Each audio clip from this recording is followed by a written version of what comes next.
Meanwhile, if we shift focus, the Congress presidential candidate Shashi Tharoor has slammed BJP IT cell chief Amit Malviya. He tweets, and I quote, where he has said that differences within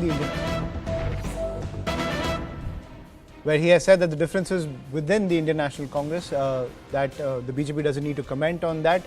He said that the BJP should not comment on the party's internal matters and should try to hold one of their own.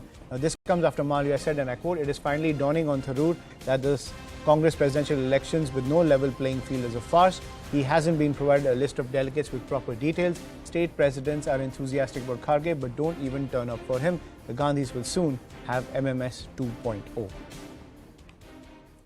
So that's what's coming in from the Congress camp, where, as you can see, the BJP taking pot shots at the Congress party, now taking on Shashi Tharoor.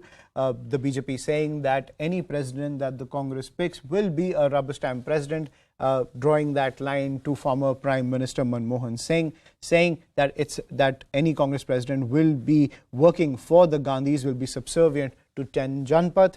Shashi Tharoor there hitting back at Amit Malviya, saying that the BJP should not involve and should not give any kind of thoughts when it comes to the internal process of the Congress, because it's their matter. But at the same time, many Congress leaders have expressed concerns when it comes to the entire internal election process within the Congress. Now, remember, this comes as many Congress delegates have sided with Mallikarjun Kharge, where he is the likely favorite to become the next Congress president. But the criticism that's coming in is that Mallikarjun Kharge will be no more than a rubber stamp president when it comes to working for the Gandhis and pushing their agenda within the wider Congress party. Now, also, as this piece of breaking news that's coming in, Congress presidential candidate Mallikarjun Kharge has also joined the Bharat Jodo Yatra in Karnataka. I'm joined by Pallavi Ghosh on the broadcast, who tracks the Congress party. Pallavi, as we were discussing this earlier, while the BJP is making that political point against the Congress, the BJP is echoing many of the concerns that have been raised by many Congress leaders as well. And openly by Shashi Tharoor and his supporters like Salman Soos, Karti Chidambaram. If you remember, just day before, if I'm not mistaken, there was a picture which was put up by the Tamil Nadu Congress chief, who was actually showing the arrangements which were being made at the Congress headquarters in Chennai for welcoming Mallikarjun Kharge. And at that point of time, Salman Soos had tweeted to say this is highly objectionable and this is just a preferential treatment. On record, Shashi Tharoor has gone on to complain about the fact that when he went, for example, to Delhi Congress office, some of the PCC offices, he did not get that kind of a welcome, whereas there has been more arrangement being made for Mallikarjun Kharge. This naturally confirms the allegations or doubts which have been raised by the BJP about the Congress presidential poll, saying that very clearly the person who has been chosen and the one who's been given a preferential treatment will just be remote controlled by the Gandhis and has been chosen by the Gandhis, and therefore Mallikarjun Kharge remains unofficially the official candidate of the Congress party. And also, Pallavi, interestingly, the BJP also drawing that line to former Prime Minister Manmohan Singh, saying that even though he was Prime Minister for 10 years, he was just doing the Gandhis' bidding.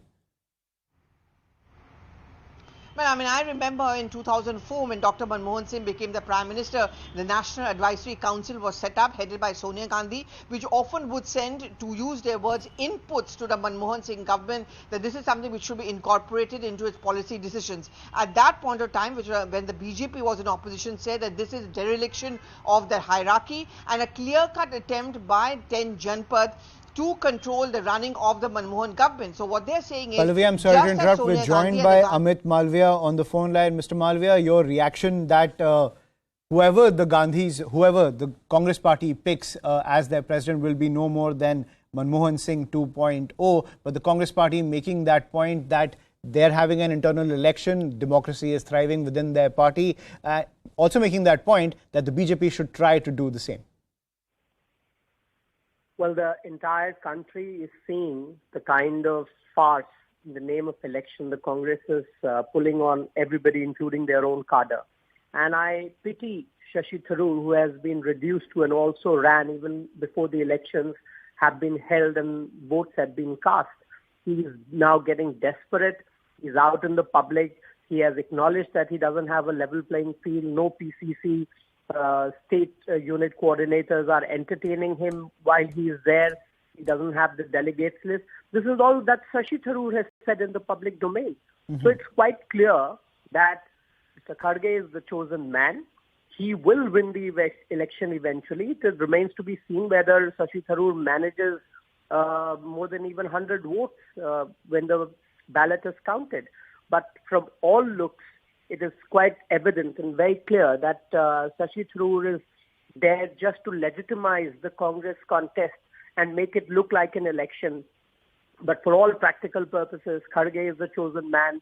He has the blessings of the Gandhis, and he will be the next president of the Congress party. All that now Mr. Kharge has to do is walk up to Manmohan Singh's house and get that manual which he can refer to, how to be controlled by a remote control. That is all that is to Mr. Kharge's future in the coming days. Right, but Mr. Malviya, wouldn't you see this as petty politics? Because let's say we buy your argument that the Gandhis will remain in control no matter who is the president of the Congress. Isn't that an advantage in your camp?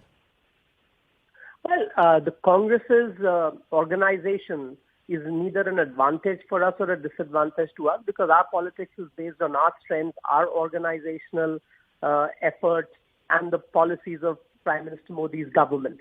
But it is important to point out the farcical exercise that the Congress is conducting right now. And in the name of democracy, they are basically installing a puppet president who will essentially be a regent till Rahul Gandhi is ready to again hold that position. But I think the Gandhis have gone into a comfort zone where they have mastered the art of having Manmohan Singh in the government and now in the party. And it's a very convenient arrangement because you have all the power without the responsibility or the accountability, and it suits the Gandhis pretty well. Right. And my final question, Mr. Malviya, the pitch coming in from the Congress camp is also that you are making all this noise because you are spooked by the traction the Bharat Jodo Yatra is gaining in Karnataka, which is a poll-bound state.